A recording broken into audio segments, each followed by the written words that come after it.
All the warrior arts is come from rishis. A percent of the gods' blood still we have in the rooted to the our ancestor. That's why ancestor roots. It's called body knowledge. Okay, what is your body knowledge? What is my body knowledge? Is a different.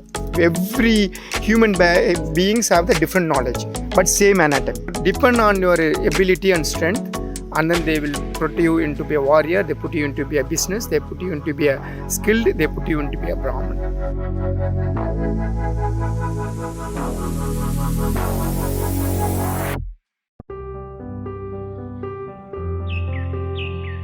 Today we are going to explain in the Hindi. So there's a coach came from all the way from Bangalore. He's working in Bangalore. His name is Ankur. Welcome, Ankur. You have to explain in Hindi. What are the questions? Because I want to this art must to spread on all over the world. Okay, different languages.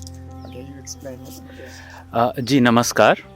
सो आज आसन जो कि master को कहते हैं या गुरु को कहते हैं, हमारे आसन एक्चुअली मईपाडम और करलाकट्टी के बारे में हिंदी में इंफॉर्मेशन देना चाहते हैं. तो आज मैं उनसे कुछ सवाल पूछूंगा इंग्लिश में और उसका ट्रांसलेशन में दूंगा, क्योंकि वो चाहते हैं कि ये जो आर्ट जो तमिलनाडु में रूटेड है, पौंडीचेरी में, उसको पूरी देश तक पहुंचाया जा सके. और क्योंकि हिंदी बहुत लोग बोलते हैं, इंग्लिश की पहुंच बहुत लिमिटेड है, तो हम लोग हिंदी में सब कुछ को ट्रांसलेट करेंगे. Yes Ashan, so for our viewers, we will like to understand what is Maipadam, what are the roots of it, and how it came into being. Maipadam is a art of rishis. You know, there's a yoga is become yogis, and the Maipadam was developed by the Sabda Rishis. The Sabda Rishis was developed the Maipadam, and then they spread to the all the gurus, all the siddhas, yogis, and everyone.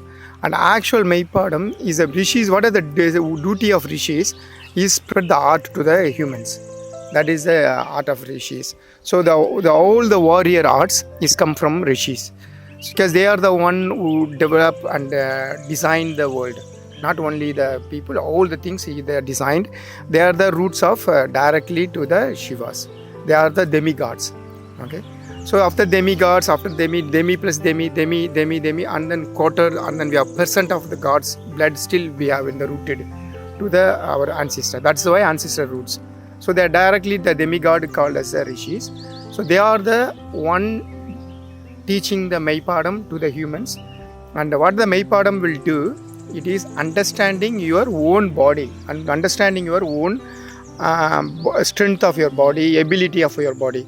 So depend on your ability and strength, and then they will put you into be a warrior. They put you into be a business. They put you into be a skilled. They put you into be a Brahman. So depends on the physical work. So what are the breeds you are in this planet? Okay. तो जैसा आशन ने explain किया कि मईपाडम ऋषियों की then है. ये ऋषि कौन है? ऋषि हमारे सप्त ऋषि हैं, जो कि देवताओं से एक पद्धति नीचे हैं, बट वो नॉर्मल ह्यूमन भी नहीं. वो जैसे जैसे देवों की पावर्स धीरे धीरे कम होती गई, डेमीगॉड्स बुलाते हैं उन्हें. Demigods what is equivalent in our language? Demigods is rishis, like I call the Brahma rishis, is a Brahma's blood. तो ये ऋषि लोग क्योंकि ब्रह्मा के संतान थे, तो इन्हें डेमीगॉड्स कहते हैं अंग्रेजी में. और ये इंसान नहीं है, ये उनसे थोड़े ऊपर है. तो उनकी लीनियज धीरे धीरे, उनका जो खून धीरे धीरे बढ़ता हम लोग तक है. और हर इंसान के अंदर भगवान का जो एक अंश है कहते हैं, वो इन ऋषियों के ही थ्रू आया है. तो ये ऋषि लोगों का एक देन है. उन्होंने बहुत सारी चीजें दुनिया में दी हैं. सारे कलाएं जो हैं, चाहे वो नृत्य कलाएं हो या क्षत्रिय कलाएं हो या लड़ाई की विद्या हो, पढ़ाई की विद्या हो, सब ये ऋषियों के ही माध्यम से हम तक पहुंची है. तो उनमें से एक कला मईपाडम था. और मईपाडम का मतलब होता है मई अर्थात तमिल में शरीर, देह, और पादम का मतलब है पाठ, सीखना, लेसन्स बेसिकली.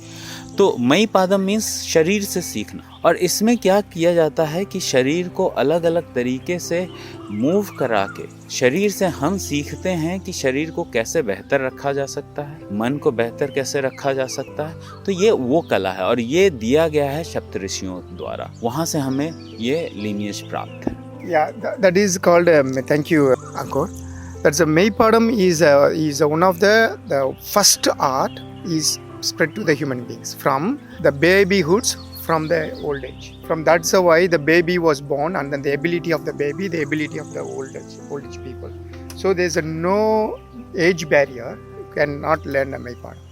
तो मईपादम जो है वो एक सबसे पुरानी कला है जो हम लोग को दी गई है, सबसे पुरानी चीज़ जो हम लोग को सिखाई गई इंसानों को या मनुष्यों को, वो मईपादम था। और मईपादम एक ऐसा कला है जो कि एक छोटे बच्चे से लेके एक बूढ़े आदमी तक सब कर सकता है, क्योंकि मईपादम में कोई बाहरी वस्तु का इस्तेमाल नहीं होता है। मईपादम में सिर्फ शरीर को मूव किया जाता है, मतलब शरीर को विभिन्न तरीके से हिलाया डुलाया जा सकता है, कह सकते हैं, और उसके अलावा कुछ होता नहीं है। और सिर्फ इससे हम बॉडी को सशक्त भी कर पाते हैं और बॉडी को किसी भी बीमारी से भी मुक्त कर पाते हैं। Yeah, that is the Meipadam. Also, the Meipadam have the root. There's a root, the deepest root of psychology issues of the human body. Because it's not only the sharira control, it's also control of the jnanas. They called Mei Jnanam. It's called body knowledge. Okay, what is your body knowledge? What is my body knowledge is a different. Every human beings have the different knowledge, but same anatomy. But same anatomy you have to learn with Meipadam. With your Meipadam, the body is become yantra. With your knowledge, it's become a tantra. So how you activate your body become a tantra. I didn't get that. The body is a sharir, it become a yantra. The tantra, yantra tantra. Okay, tantra, how you activate your body in this world.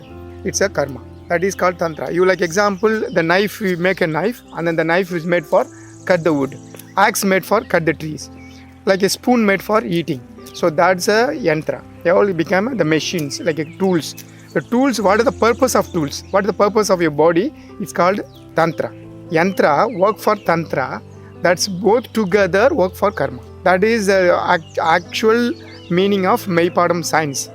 That's why the rishis was create the tools, human tools, to work their work from this planet. तो मईपादम basically हम लोग के शरीर को अपने क्षमता अनुसार जिस चीज़ के लिए हमारा शरीर बना है उस तक ले जाने में मदद करता है। सबसे पहले ऋषि ये भी करते थे कि पहले मईपादम सिखाते थे, उससे ये समझा जाता था कि आपकी शरीर क्या के लिए बनी है। जैसे एक क्षत्रिय की शरीर लड़ने के लिए बनी है, एक शरीर जो पढ़ाई लिखाई के लिए बना है, ज्ञान अर्जन के लिए बना है, उसे ब्राह्मण का काम दिया जाता था। जो वैश्य का काम कर सकता है, जो बिजनेस कर सकता था, उसे वैश्य का काम दिया जाता था। पर ये सब का पहचान सबसे पहले मईपादम सिखा के होता था।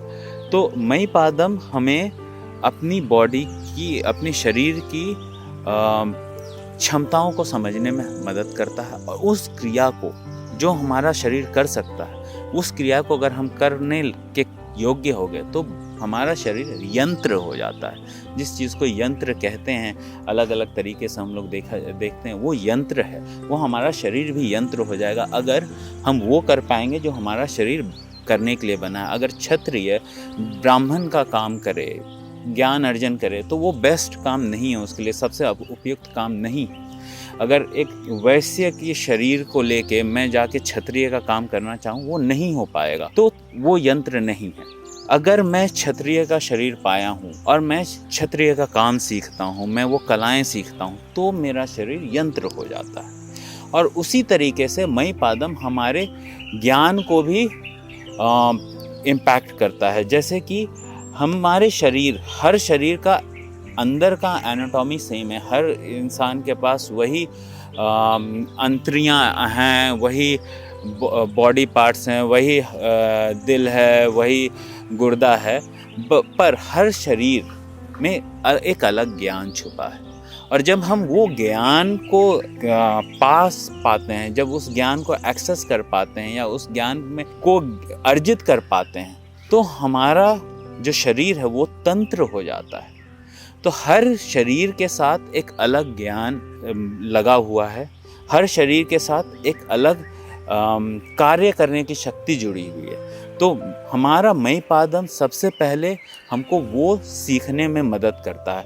हम जब वो कार्य करने लगते हैं जिसके लिए शरीर बना है, तो हमारा शरीर यंत्र हो जाता है। जब हम वो ज्ञान अर्जन कर लेते हैं जिसके लिए ये शरीर बना था, जो शरीर के साथ ये ज्ञान आया था जब हम पैदा हुए थे, तो हमारा शरीर तंत्र हो जाता है। जब यंत्र और तंत्र को एक साथ मिला के हम काम करना शुरू करते हैं, तो वो होता है अपने कर्मों पे चलना, और उसे ही कर्मा पूरी करने की बात कही जाती है कि ये कर्म था और मैं अपना कर्म कर रहा हूँ। जिस कर्म की बात हर जगह की जाती है शास्त्रों में, उसे पहले समझना है कि हमारा कर्म है क्या, और उसे समझने के लिए हमें पहले शरीर को समझना है, क्या के लिए बना है ये समझना है, हमारे अंदर क्या ज्ञान छुपा है। उन दोनों को मिला के ही हम अपने कर्म भूमि पे कर्म कर सकते हैं। तो ये था मईपादम का क्यों शुरू हुआ और इसका क्या काम है। मईपादम का काम के अलावा बहुत सारे फायदे भी हैं जो हमारे दिनचर्या में यूज़ होते हैं।